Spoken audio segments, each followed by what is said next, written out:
नमस्कार, आप देख रहे हैं लल्लन पेज। मैं हूं आशुतोष। इस समय हम दाल मंडी में खड़े हैं और ये पूर्वांचल की सबसे पुरानी मंडी और सबसे ये सकरी गलियों की जो मंडी है, कुछ दिनों में चौड़ीकरण होने जा रहा है। नहीं, बेसिकली लोग वहाँ मुजरा सुनने के लिए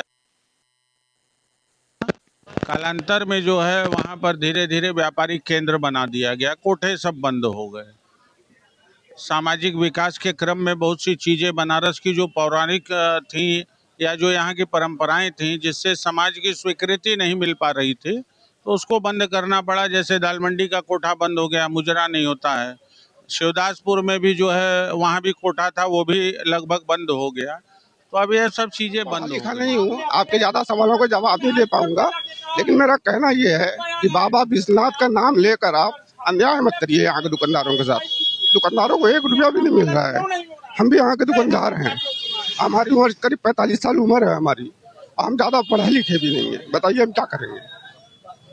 हम चाहते हैं कि मीडिया बंधु हमें न्याय दिलाए, हमको न्याय दिलाए, दुकानदारों को यहाँ के न्याय दिलाए। बस यही चाहते हैं। 8 से 12 लाख लोग इस दाल मंडी से रोजगार, उनकी आजीविका, यहाँ पर बिहार से लेकर पूर्वांचल से लेकर सारे जगह से लोग आते हैं। तो आप दाल मंडी को नहीं बर्बाद कर रहे हैं। दाल मंडी काशी का दिल है। दाल मंडी गरीबों की शादी का जरिया है। यहाँ 4000 का लहंगा मिलता है, रंगवर्षा शोरूम में जाएंगे तो 24,000 का मिलेगा। हर महीने मुख्यमंत्री आते हैं, उनसे भी नहीं को तो कोई संज्ञान ही नहीं अभी है। मुख्यमंत्री आते हैं, मैदागिन होते हुए, चौक होते हुए वहाँ उन्होंने दर्शन किया। कभी इस जनता की, इस क्षेत्र की जनता की गुहार को सुना उनके मंत्रियों ने या जितने भी इनको दिया प्रपोजल, कभी उसके बारे में विचार किया? नहीं किया। अगर विचार करते तो ये समस्या नहीं है विकास करना। तो विकास में अगर ये लोग विरोध करके अवरोध उत्पन्न करना चाहते हैं, तो बेसिकली इनका विरोध विकास का नहीं है, इनका विरोध सरकार का है कि भाजपा सरकार में ये विकास कार्य हो रहा है, इसका विरोध बैठ के कारोबार कर रहे, दिन भर वही डिस्टर्ब, सुबह से शाम तक डिस्टर्ब। 5 बजे के बाद वीडीए, नगर निगम किसी को अधिकार नहीं कि कहीं पे रहें। लेकिन रात में कल मैंने देखा 8 बजे, 8:30 बजे तक जबरदस्ती कुछ लोगों को ले आके आप थाने पर बैठा ले रहे। चलो उठो, थाने चलो। अरे क्या मतलब है भाई? हमें भाषा बताओ कि तुम लोग हो क्या? अधिकारियों की गुंडा? मैं बार बार ये पूछ रहा हूँ और उनको बताना पड़ेगा। यहाँ नहीं बताओगे तो कोर्ट। कुछ मीटर दाहिने, कुछ मीटर बाएं की ये सड़क ली जा रही है चौड़ीकरण, तो कुछ मकान उसमें जो है प्रभावित होंगे और उनको मुआवजा दिया जा रहा है और सारे लोग तैयार हैं। 1-2 लोगों को छोड़ दीजिए तो सारी जनता वहाँ की दाल मंडी की सहयोग भी कर रही है। बहुत सी रजिस्ट्रियाँ भी हो गई हैं। कानून तुम्हारे लिए, हमारे लिए नहीं है। हम भी कानून तुम्हारे लिए लागू करेंगे। समय आने दो, समय का इंतजार करो। आप अगर मेरे अधिकारी हो तो मैं जनता हूँ, सबको अधिकार है और मेरे देश का संविधान बना है, सबके लिए बना है, ये वो ध्यान दें। और मैं सरकार से गुजारिश कर रहा हूँ बार बार, इस प्रोजेक्ट को पोस्टपोन करके बाकी लोगों और जो प्रोजेक्ट है मेरे शहर का उसको ध्यान दें। आपके चैनल के माध्यम से और सारे राष्ट्रीय चैनल और सारे राष्ट्रीय यूट्यूबर क्या ये खबर नहीं दिखा रहे हैं? बताइए क्या मतलब सुप्रीम कोर्ट कुत्ते की घटना को संज्ञान में ले लेता है? सहयोगी बोले कि मुख्यमंत्री के संज्ञान में नहीं। पहले मैं बता रहा हूँ, सुन लीजिए ना, कि सुप्रीम कोर्ट चाहे हाई कोर्ट हो, हम ये जानना चाहते हैं कि सिर्फ हमें इतना बता दें कि क्या दुकानदार, किसी का मकान जब आप खरीदते हैं उसमें जो किराएदार होता है और जो उसमें दुकानें होती हैं, उनको आप कैसे निकालते हैं? उनको आप रिक्वेस्ट करते हैं, सुनिए, आप उनसे रिक्वेस्ट करते हैं, पैसे का लालच देते हैं, नहीं मानते तो कोर्ट जाते हैं, बेदखली का मुकदमा करते हैं। तो यहाँ पर जो व्यक्ति खरीद रहा है, चाहे राजस्व विभाग खरीद रहा है, चाहे PWD खरीद रहा है, माना आपने मकान खरीद लिया, तो नीचे जो दुकानदार हैं उनको क्या आप नोटिस नहीं देंगे? उनको क्या आप बेदखली का मुकदमा नहीं करेंगे? क्या आप कोर्ट से ऊपर है क्या? बस यही हमारा सवाल। जैसे पड़ाव है, दुलईपुर है, रामनगर, उस सब जो रोजगार ने, उस सब जो से लड़के लोग आके काम करते हैं तो अपना घर का खर्चा चलाते। कोई शादीशुदा है, कोई 2-4 बच्चे हैं, अपना उसी से परिवार चला रहा है। तो कहीं पे बाप नहीं है तो लड़का खर्चा चला रहा है। तो इसी तरह मतलब लोग का चल रहा है। अब यह मतलब टूटने का मतलब समझ लो तो मतलब बहुत लोग को दिक्कत हो जाएगी, बेरोजगारी बढ़ेगी और कस्टमर लोग को भी दिक्कत हो जाएगी ना। जो ये बहुत पुरानी मार्केट रही है और ये पुरानी मार्केट जैसे कि यहाँ पे टूटने का असर खाली इसी जो नहीं रहेगा, दिल्ली, बम्बई, कलकत्ता, सूरत, क्यों टोटल माल उस सब जो से आता है माल, जो बड़े बड़े व्यापारी हैं तो टोटल उन लोग का माल आता है यहाँ पे। ये पूरा ये जो हिमाचल की सबसे बड़ी मार्केट है, तो यहाँ माल आता है, ये सूरत से आता है माल, बॉम्बे से आता है, दिल्ली से आता है, कलकत्ते से आता है। तो जो बड़े बड़े व्यापारी हैं यहाँ का असर वहाँ तक भी चला जाएगा, और यहाँ वहाँ तक जब असर जाएगा तो सरकार को नुकसान जो DST लोग जो देते हैं। सिर्फ यही बात कहना चाहते हैं, यही बात पूछना चाहते हैं कि उनके लिए नियम अलग है, और दूसरी चीज़ है अगर वो अधिकारी है तो अपना बैज लगा के क्यों नहीं टहलते हैं।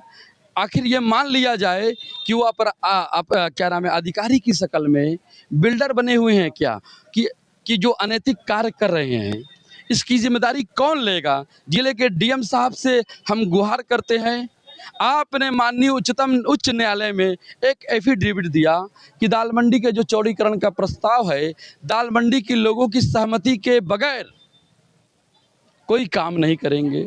तो फिर और यहाँ पर तमाम सारे लोग हाई कोर्ट की अंडरटेकिंग वही जिसमें एफिडेविट उन्होंने दिया है लिए हुए हैं, उसके बावजूद बताइए शाम कोई भी सरकारी काम 10 बजे से लेकर 5 बजे तक होता है, और आप शाम को 6 बजे आ जा रहे वहाँ तोड़ने के लिए 8 बजे से लेकर 10:30 बजे तक चपे रहे। अब फर्जी एप्लीकेशन आपने किया 8:30 बजे। बताइए वो क्षेत्र आता है, ये जो C1/24 है वो आता है चेतगन में, और आपने मुकदमा लिखवा दिया चौक थाने में। ये कौन सा फ्रॉड है, ये तो कोर्ट में सवाल पूछा जाएगा। आपने कहा कि 8:30 बजे अगला व्यक्ति, और अगला व्यक्ति का पिताजी हमारे सरकारी काम में बाधा डाला।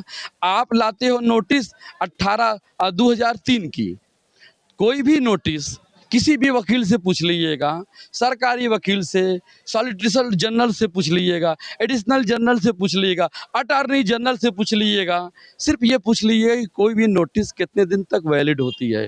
15 दिन तक वैलिड होती है।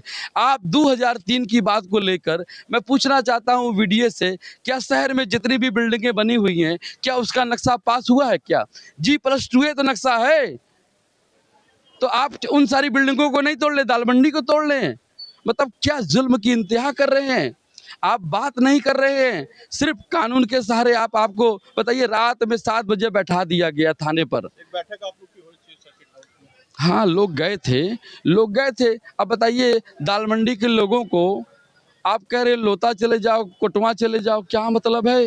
जंगल में जाएंगे क्या? लोता कोटवा में जो बाजार उसकी क्या स्थिति किसी से छुपी नहीं है। दाल मंडी जो है ना ये फैक्ट्रियों का हब है, एक दुकान पे 4-4 वर्कर काम करते हैं, 2-2 भाइयों का परिवार होता है, इस तरह से 50-50 लोगों का परिवार है। यहाँ पर 10,000 से ज़्यादा दुकानें हैं, कम से कम आपको बता दें 164 मकान, जो 182 मकान ये कहते हैं। किसी मकान में 1-2 बटा नहीं होती रजिस्ट्री, तो मैं एक मकान के बारे में जानता हूँ। यहाँ पर 4 मस्जिद उस साइड में, 2 मस्जिद इस साइड में, और उस साइड में 6 फुट के बाद एक मस्जिद और है, 7 मस्जिद, यानी बिस्मिल्लाह मस्जिद कुन्नी टोला के नुक्कड़ पर। तो इस तरह से 7-7 मस्जिदें हैं। अभी देखिए इन्होंने मस्जिदों को नहीं कुछ नोटिस दिया है, अभी ये मकान हड़पने के चक्कर में लगे हैं।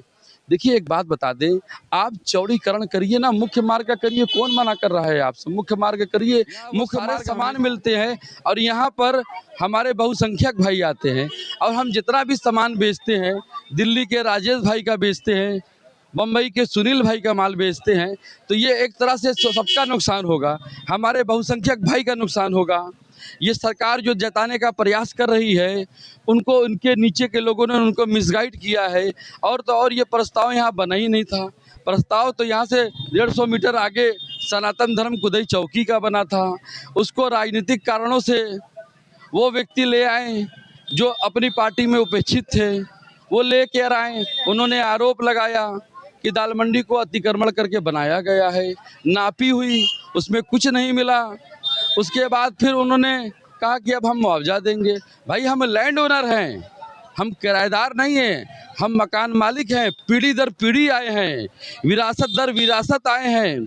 और तो और उसके बाद भी जब कोई नहीं गया तो इन्होंने प्राइमरी में अपना ऑफिस बैठाया, प्राइमरी में कोई नहीं गया, PW ऑफिस में कोई नहीं गया, तो इन्होंने थाने में कार्यालय खोल लिया। अब आप बताइए, एक तरफ आप कहते हैं कि हम चौड़ीकरण करें, भूमि अधिग्रहण एक्ट के तहत करेंगे। अब आप बताइए कि भूमि अधिग्रहण एक्ट के तहत ये कार्रवाई नहीं हो रही है।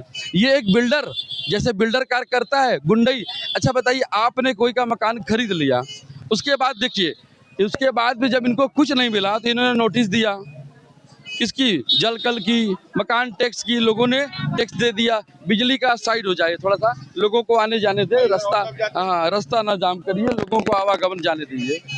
तो अब कहने का मतलब है कि जब आपने नोटिस दिया बिजली की, पानी की, मकान टैक्स की, लोगों ने चुकाना शुरू कर दिया।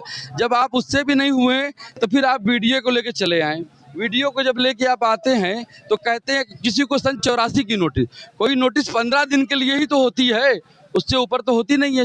तो आप 15 ही दिन की नोटिस, अब बताइए आप 84, 2001, 2003 इस तरह 12 मकान की आपने नोटिस दे दिया, तो ये तो गलत है ना भाई। अब